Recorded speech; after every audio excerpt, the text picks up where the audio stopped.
तो टैलेंट की परख अगर किसी डायरेक्टर को है तो वो है संजय लीला भंसाली। संजय लीला भंसाली एक्टर्स में से वो चीज निकाल लाते हैं जो खुद एक्टर को नहीं पता होता कि क्या मैं ये रोल कर सकता हूँ। उनकी एक एक फिल्म उठाकर देख लो। ऐश्वर्या राय से उन्होंने शानदार एक्टिंग करवाई है। बात करें रणवीर सिंह की तो उन्होंने रणवीर सिंह को पद्मावत में जिस तरह से पेश किया उसकी काफी तारीफ हुई। दीपिका पादुकोण को रामलीला में, पद्मावत में और बाजीराव मस्तानी में शानदार तरीके से पेश किया। वहीं आलिया भट्ट की किस्मत बना दी फिल्म गंगूबाई काठियावाड़ी से। संजय लीला भंसाली अपनी फिल्मों में अक्सर उन एक्ट्रेसेस को कास्ट करते हैं जो खूबसूरत होने के साथ साथ अच्छी एक्टिंग भी करती हों और पॉपुलर भी हों। तो जितनी भी एक्ट्रेसेस हैं अपने दौर की, उन्होंने जिनके साथ काम किया है ये वही एक्ट्रेसेस हैं। लेकिन एक बात हमेशा पूछी जाती है और एक सवाल हमेशा होता है कि इन सब एक्ट्रेसेस के साथ संजय लीला भंसाली ने काम किया, लेकिन बॉलीवुड इंडस्ट्री की एक टैलेंटेड एक्ट्रेस को संजय लीला भंसाली कैसे भूल गए। जी हाँ, हम बात कर रहे हैं विद्या बालन की। इतनी शानदार एक्ट्रेस, क्यों आज तक संजय लीला भंसाली ने विद्या बालन के साथ काम नहीं किया? आखिर क्या है हिस्ट्री इन दोनों की? तो बताते हैं आपको कि कैसे एक टाइम पर ये दोनों एक साथ एक फिल्म में काम करने वाले थे, लेकिन ये फिल्म नहीं बनी और बात इस हद तक बिगड़ गई कि विद्या बालन ने संजय लीला भंसाली के लिए बेहुदा वर्ड तक का इस्तेमाल कर लिया था। आप भी इस खबर को ज्यादा से ज्यादा लाइक और शेयर कर अपना प्यार और सपोर्ट दिखाएं और कमेंट में इसे लेकर आप भी अपनी बात, अपनी राय जरूर रखें। चैनल के साथ जुड़कर चैनल को सब्सक्राइब कर हमारी आवाज बने। तो ये बात तब की है दोस्तों जब विद्या बालन बहुत शानदार काम कर रही थी, ए लिस्टर्स के साथ कास्ट हो रही थी और फिल्में बॉक्स ऑफिस पर हिट हो रही थी, जैसे कि लगे रहो, मुन्ना भाई, भूल भुलैया और पाक के बाद तो विद्या बालन एक अलग ही लेवल पर चली गयी। यही वो टाइम था जब संजय लीला भंसाली ने अपने एक ड्रीम प्रोजेक्ट के लिए विद्या बालन को अप्रोच किया था। ये फिल्म थी जनाब गांधी और इस फिल्म में विद्या बालन के अलावा संजय लीला भंसाली ने कास्ट किया था अमिताभ बच्चन को और विद्या बालन के साथ को एक्टर के रूप में पहले हरमन बवेजा का नाम आया, फिर जॉन अब्राहम का नाम आया और फिर फाइनली राजीव खंडेलवाल का नाम आया। इस फिल्म की काफी कुछ प्लानिंग हो चुकी थी। फिल्म का नरेशन विद्या बालन को पसंद भी आया था और फिल्म के लिए पोस्टर शूट्स भी हो गए थे, लेकिन कुछ समय बाद ये फिल्म बंद हो गई। और ये फिल्म बंद क्यों हुई, इसके कई वर्जन सामने आते हैं। एक वर्जन जो राजीव खंडेलवाल की तरफ से आया वो ये कि भंसाली और फिल्म के जो डायरेक्टर होने वाले थे वर्धनपुरी, दोनों के बीच क्रिएटिव डिफरेंसेस थे और ये डिफरेंसेस इतने ज्यादा थे कि ये फिल्म ही डब्बा बंद हो गई। दूसरा एक वर्जन मीडिया में ये भी आया कि विद्या बालन खुद इस फिल्म से खुश नहीं थी क्योंकि फिल्म के अंदर अमिताभ बच्चन थे, तो विद्या बालन को पता था कि स्टार तो अमिताभ बच्चन ही होने वाले हैं। इसके अलावा विद्या बालन जो उस वक्त अपने करियर के टॉप पर थी, वो राजीव खंडेलवाल के साथ काम करने में कंफर्टेबल नहीं थी। उन्हें उससे बड़ा स्टार चाहिए था, इसीलिए कहते हैं कि खुद विद्या बालन ने इस फिल्म को छोड़ दिया। बाद में भंसाली ने भी विद्या बालन को जलाने के लिए मीडिया में एक खबर दी कि विद्या बालन को असीन से रिप्लेस कर दिया गया, जिससे दोनों के बीच प्रॉब्लम्स और ज्यादा बढ़ने लगी। और ये प्रॉब्लम्स तब लोगों के सामने आई जब विद्या बालन की घनचक्कर फिल्म पर काम करना चाह रहे थे सब्यसाची। सेम टाइम पर संजय लीला भंसाली के साथ रामलीला पर भी काम कर रहे थे।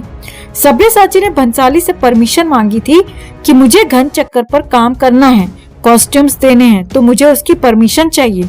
तो भंसाली ने सब्यसाची को परमिशन देने से मना कर दिया। कहते हैं कि इस कारण दोनों के बीच दूरियां और बढ़ गईं।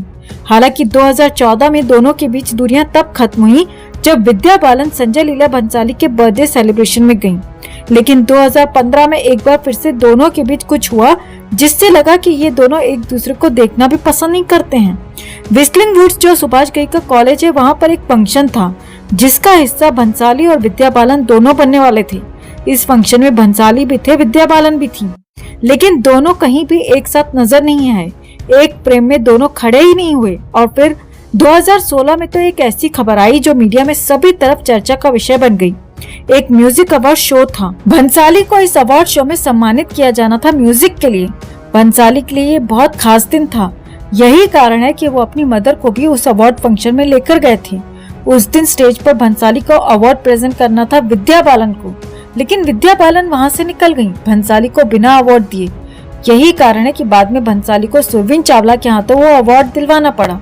विद्या बालन की टीम को जब अप्रोच किया गया तो उनकी तरफ से जवाब आया कि विद्या बालन 10 बजे तक इंतजार करती रही, लेकिन तब तक भंसाली का नाम नहीं बुलाया गया। यही कारण है कि विद्या अपने टाइम से निकल गई अवार्ड शो से। अवार्ड शो वालों का मैनेजमेंट ही ठीक नहीं था। 1 बजे भंसाली का नाम अनाउंस किया, तब विद्या बालन अवेलेबल नहीं थी तो सुरवीन चावला के हाथ से उन्हें अवार्ड दिलवाना पड़ा। भंसाली की मदर को भी काफी इंतजार करना पड़ा। इस पूरे इंसिडेंट पर भंसाली से भी पूछा गया था कि क्या विद्या बालन और आपके बीच दिक्कतें हैं, तो भंसाली ने कहा कि विद्या बालन एक बहुत अच्छी एक्ट्रेस हैं और मैं उनकी बहुत रिस्पेक्ट करता हूं। इस खबर के बाद कहते हैं कि दोनों के बीच चीजें ठीक हुई इस हद तक कि 2017 में जब पद्मावत फिल्म आई और इस फिल्म को काफी अपोज किया गया, फिल्म के खिलाफ प्रोटेस्ट हुआ, तब विद्या बालन ने भंसाली के सपोर्ट में कहा था कि किसी भी फिल्म का हक है रिलीज होना और सेंसर बोर्ड डिसाइड करेगा कि फिल्म में आपत्ति है या नहीं है।